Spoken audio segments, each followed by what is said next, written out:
Hello friends, hopefully by now you've seen part one of my easier than takeout summer recipes video. And so now we're doing part two. So I'm going to share another couple of recipes with you, quicker and cheaper to make than ordering takeout. So the first recipe is Denver steak. Now, Denver steak is a cut of meat, it's a cut of the cow that is relatively cheaper than other cuts of steak, but is just as, in my opinion anyway, just as tasty. I would reckon it or liken Denver steak to a flavor profile of the ribeye, but obviously it doesn't, well, because it's a cheaper cut, it doesn't have the richness that a ribeye has. It's more of an economical cut, so it is lighter on richness, but not flavor.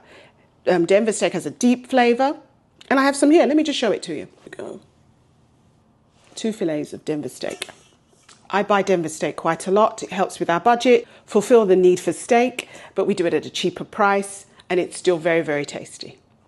So if you've never heard of Denver steak, I can tell you that it is a cut just below the shoulder, right next to the rib, obviously where you get the ribeye from. It's in the region of the ribeye, so that's why it has that really nice flavor.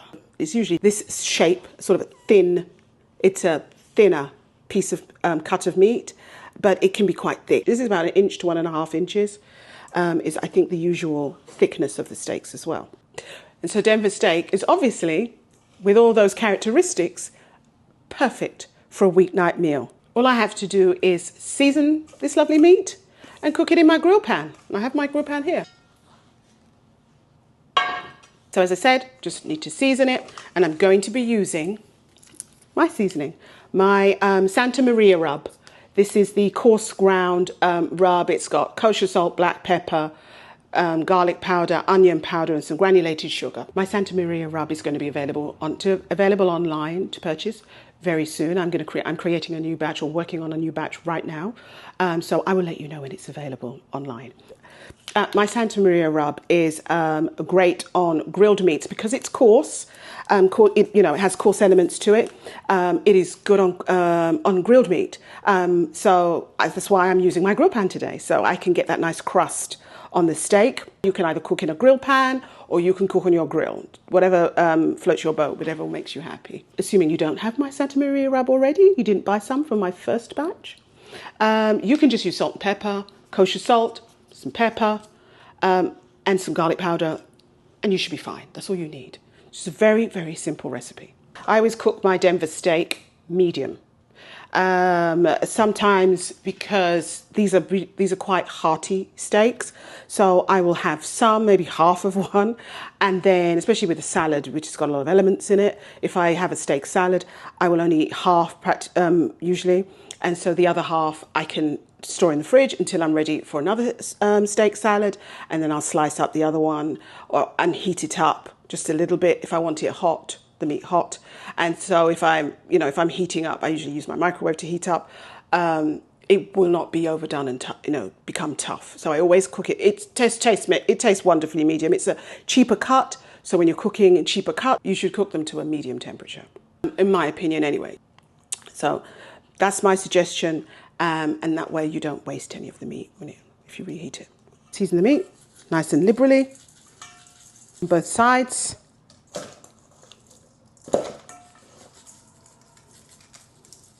Now we go to the grill. Well, to the grill pan.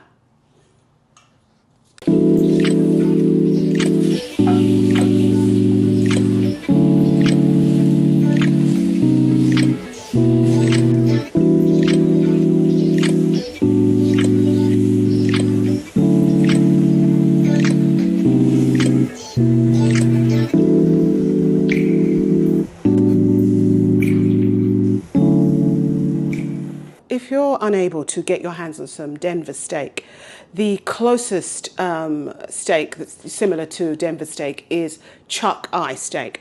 I'm not really a fan of chuck eye steak. I'm not sure why. Maybe it's just that it doesn't come in the same thickness, or I haven't been able to find it in the same thickness as Denver steak.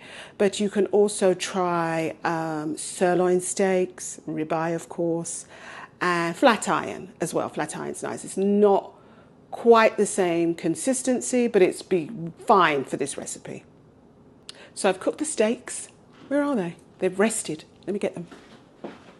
Here we go.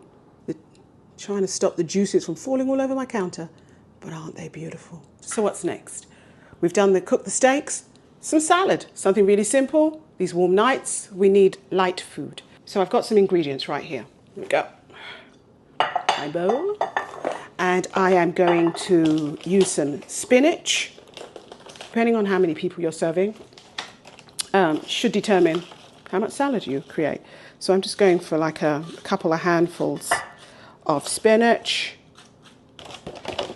one very large handful and one very small handful. And then I would say this is what, cup and a half, maybe even two. Some tomatoes. I'm using my favorite medley tomatoes. Around this time of year, you start to get heirloom tomatoes. These are cherry tomatoes, really, or grape tomatoes, that kind of style. Flavoring is a little bit like heirloom. I mean, it's not heirloom, but it's a bit like it. So I'm going to add the tomatoes.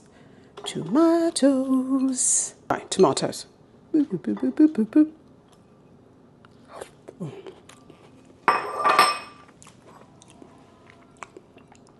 And some red onion, just a sprinkling of thinly sliced red onion. Those are my ingredients. Aren't they beautiful?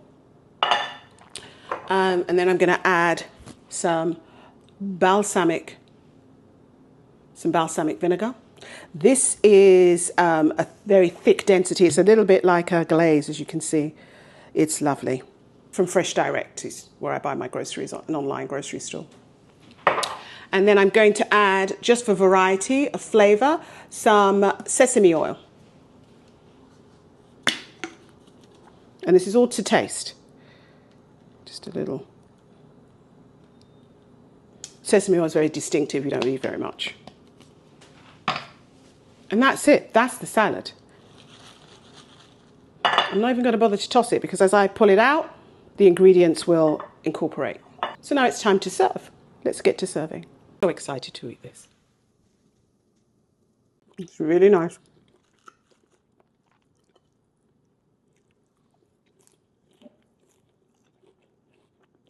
Mm-hmm.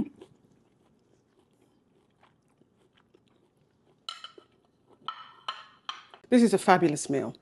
It's fabulous because it's so easy, because it's so easy, so tasty.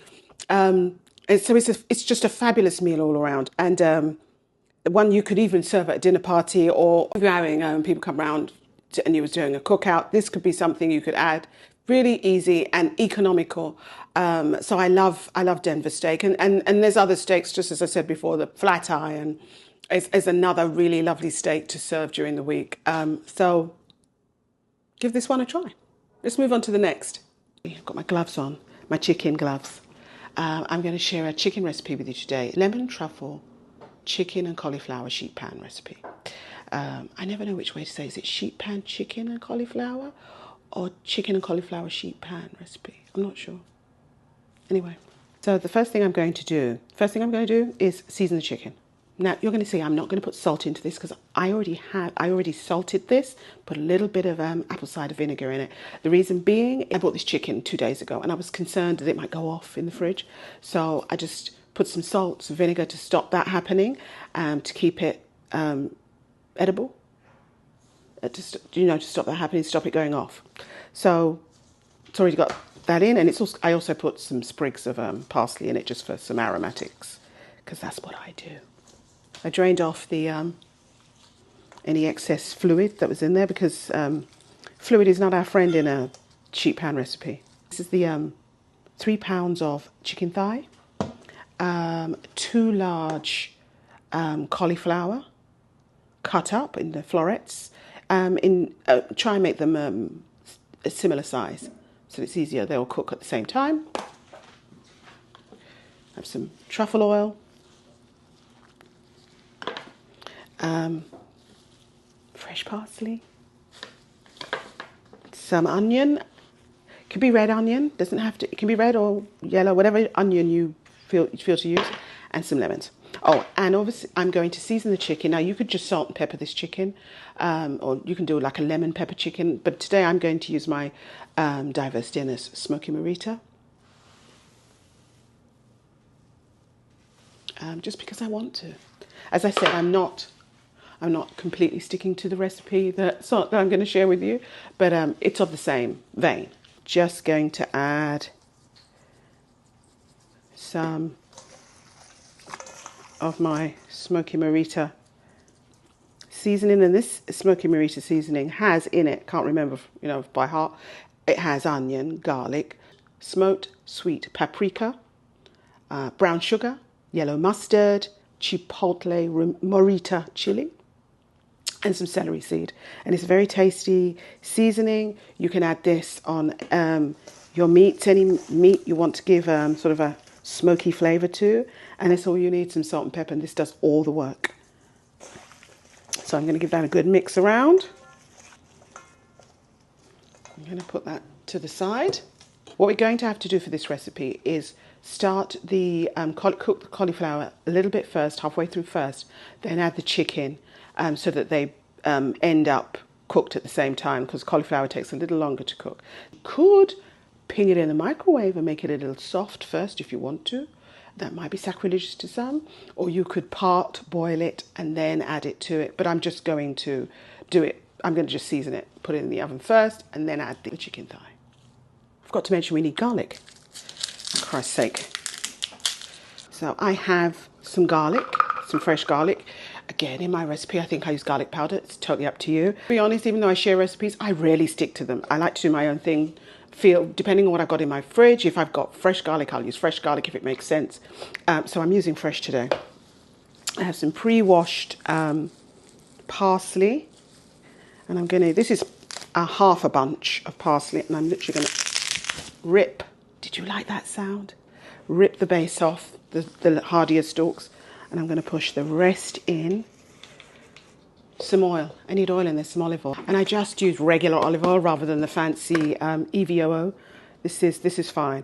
And I would say about, what does that look like? Half a cup? Let's do 2/3 of a cup. I'm going to blitz this and put it all over the cauliflower.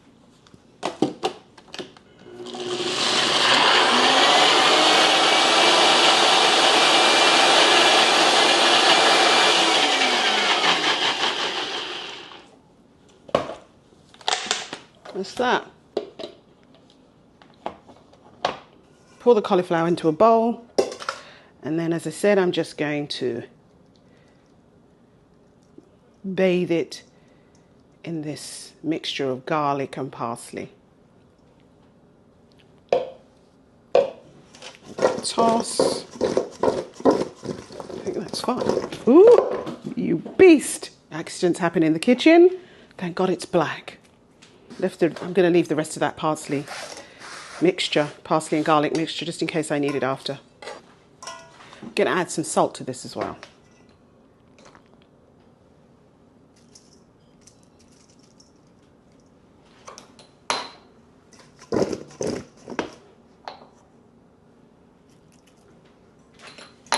So now I'm going to part cook the cauliflower. Put this in the oven on 420. It's been preheating. Pop it in the oven, cook for about 15 minutes. Once this is partly cooked, I'm going to add the chicken and some of the other aromatics, and then put it back in the oven. Let's go.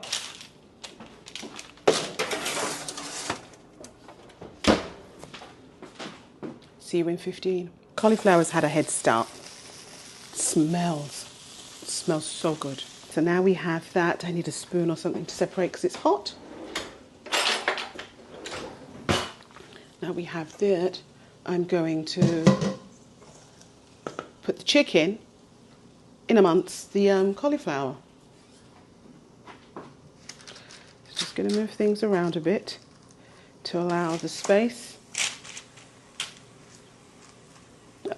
I think I mentioned that I line the sheet pan with parchment paper. It's totally up to you. You can, or you choose to, or choose not to. It's up to you.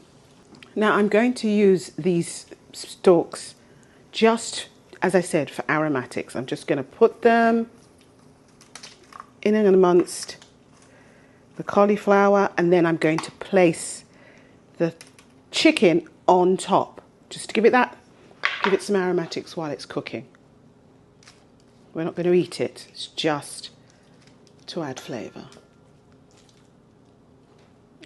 Let me put the chicken pieces in amongst the cauliflower.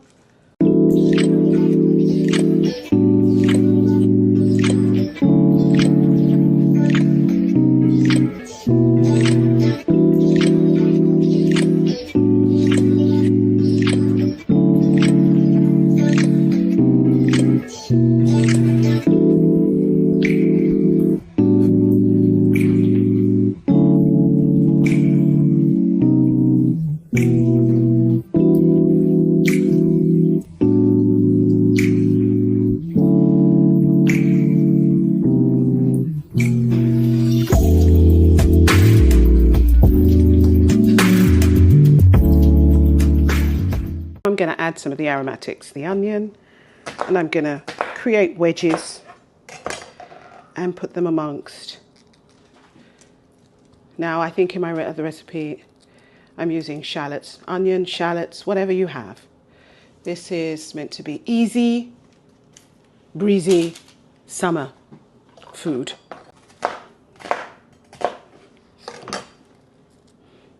Don't be afraid to change up the recipe just a touch if you feel to. Go. Could have put a piece here, right? Put a piece here. Can go here. This can go in there, a bit in here. And I said, this is just aromatics, the onions and so on. I have lemons, and I'm going to cut some, I'm going to do it like this, and some pretty decent size slices or quarters. And again, pushing them amongst everything to provide flavour. And here we go. Approximately about 3 pounds of chicken. You need a pretty decent size sheet pan. This is an extra large sheet pan.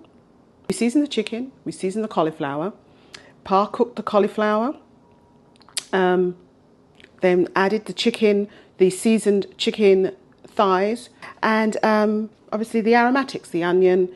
You can use shallots, you can use onions, you can use garlic if you please. You could just cut some garlic and put them, you know, in their unpeeled. You can put them in unpeeled, put them amongst the ingredients here, and that too will provide a lovely aroma. So you can, you know, feel free to just add your own little components, things you prefer. Put it in the oven for another 10 minutes.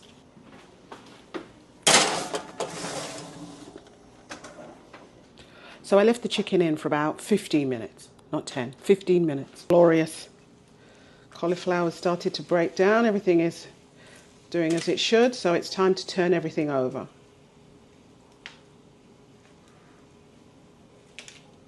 Back in for another 10, 15 minutes. It all depends on the thickness of the ingredients and the efficiency of your oven as to how long it needs to be. Oh, she's gorgeous.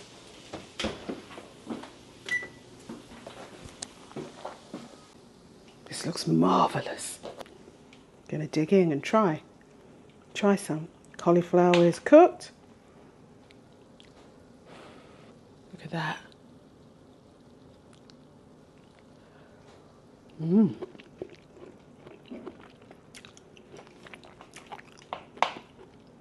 So is the chicken. As I said, you can change this recipe up as it suits you. I am drizzling some truffle oil. Let me show you. This is Hunter truffle oil. It's very nice olive oil, truffle oil. It's very nice truffle oil. So we drizzle everything with a healthy drizzle of truffle oil to taste. You can smell the truffle oil, and then I'm just going to, because I really want to taste that lemon, I'm applying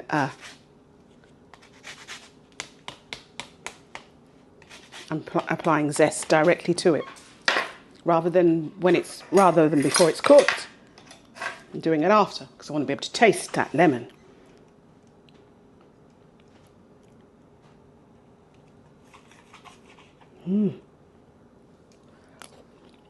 Yeah. Yeah. Now you can serve this with on a bit of rice, with some more vegetables, say for instance some carrots and stuff. You could keep it very, very healthy. You can stay away from carbs by using other vegetables. You can cook them separately and add them to the dish, or you could put it on a bit of salad or some rice. Those are things I suggest. But at the time I'm making this video, I'm about to head out of the country. I'm going to travel to London again. So I'm trying not to have too much in the kitchen. So we're just going to serve this on a plate all by itself. And you can eat this all by itself. This is a really delicious meal all by itself. Really, really is. So it's truly divine all by itself. It has wonderful flavors, as I said. Ooh. You could, if cauliflower and chicken is all you need in your life, like me sometimes, especially in the warm nights, this is your gal. Nicely cooked all the way through.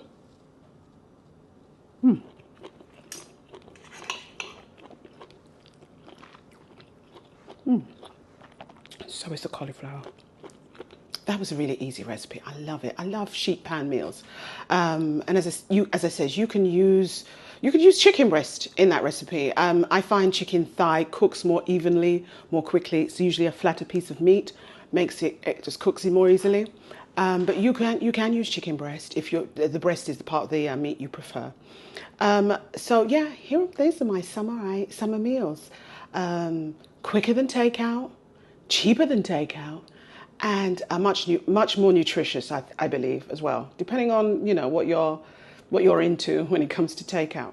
I hope you enjoyed my recipes. I hope you give them a try. Let me know. As I said before, I will share the recipes in the description box, either a link or the recipe in full. And I'll be back soon to share with you some other recipes. So don't forget to give this a thumbs up. If you like the content I shared with you today, I will be back. So subscribe so you can come back and see what else I've got to share with you. But so until I see you again, eat well. Take care. Bye-bye.